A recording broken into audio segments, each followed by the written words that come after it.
نبی پاک صلی اللہ علیہ وسلم کی جو آل ہے، اولاد ہے، اہل بیت اطہار ہیں، ان کا اللہ تعالیٰ نے بڑا مقام اور رتبہ رکھا ہے۔ اللہ تعالیٰ نے ان کو دنیا میں بھی بہت عزتیں عطا فرمائی ہیں، اور اللہ نے آخرت کے اندر بھی ان کے لیے عظیم الشان مقامات تیار کر کے رکھے۔ خود قرآن پاک فرماتا ہے انما یرید اللہ لیذھب عنکم الرجس اہل البیت ویطہرکم تطہیرا۔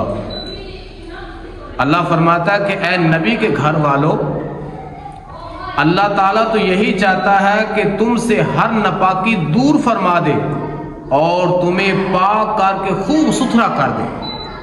یعنی یہ نبی پاک کے گھر والوں کی شان ہے کہ اللہ خود فرما رہا ہے کہ اے نبی کے گھر والوں، اللہ تو یہی چاہتا کہ ہر طرح کی ناپاکی کو، ہر طرح کی نجس کو تم سے دور کر کے تمہیں خوب پاک صاف ستھرا فرما دے۔ یہ نبی پاک کے گھرانے کے علاوہ کسی گھرانے کو عزت نہیں اللہ نے دی، یہ نبی کی آل کے علاوہ کسی کو اللہ نے یہ عزت نہیں دی، یہ صرف اور صرف عزت اللہ تعالیٰ نے نبی پاک کے گھرانے کو عطا فرمائی۔ اور اسی طرح سرکار کی حدیث ہے، نبی پاک صلی اللہ علیہ وسلم نے فرمایا کہ لوگوں، میں اپنے بعد تمہارے اندر دو چیزیں چھوڑ کے جا رہا ہوں، اگر تم نے ان دونوں چیزوں کو پکڑ کے رکھا، ان کا دامن پکڑ کے رکھا، تو تم کبھی گمراہ نہیں ہوگے، اور ان دونوں میں سے کسی ایک کو تم نے چھوڑ دیا تو تم گمراہ ہو جاؤ گے۔ وہ کون سی دو چیزوں کا آپ نے ذکر فرمایا؟ نمبر ایک آپ نے فرمایا میں تمہارے اندر اللہ کا قرآن چھوڑ کے جا رہا ہوں۔ قرآن کا دامن پکڑ کے رکھنا، قرآن سے محبت رکھنی، اس کی تلاوت کرنی، اس پر عمل کرنا ہے، قرآن کے حلال کو حلال سمجھنا ہے، قرآن کے حرام کو حرام سمجھنا ہے۔ یعنی قرآن پر عمل کرو گے تو کبھی گمراہ نہیں ہوگے۔ ایک اللہ کا قرآن چھوڑ کے جا رہا ہوں، اور دوسرے نمبر پر آپ نے کیا فرمایا؟ فرمایا میں اپنی اہل بیت اطہار چھوڑ کے جا رہا ہوں، اپنی آل اولاد چھوڑ کے جا رہا ہوں۔ میری آل سے محبت کرنا، میرے گھر والوں سے محبت کرنا، تو تم کبھی گمراہ نہیں ہوگے۔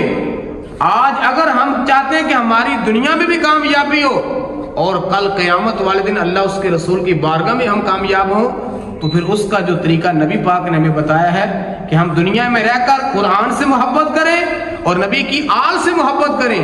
انشاءاللہ ان دونوں چیزوں کا دامن پکڑ کے رکھیں گے، ہم دنیا میں بھی کامیاب ہو جائیں گے اور آخرت میں بھی کامیاب ہو جائیں گے۔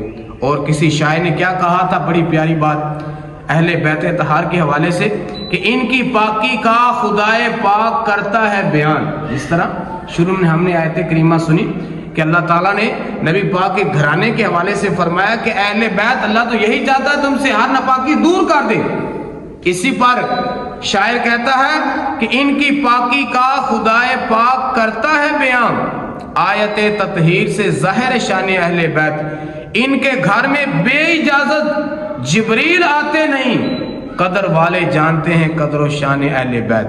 تو یہ نبی پاک کا گھرانہ تھا کہ جبریل جو کہ فرشتوں کے استاد ہیں، وہ بھی نبی پاک صلی اللہ علیہ وسلم کے گھر کے اندر بغیر اجازت کے نہیں آتے تھے۔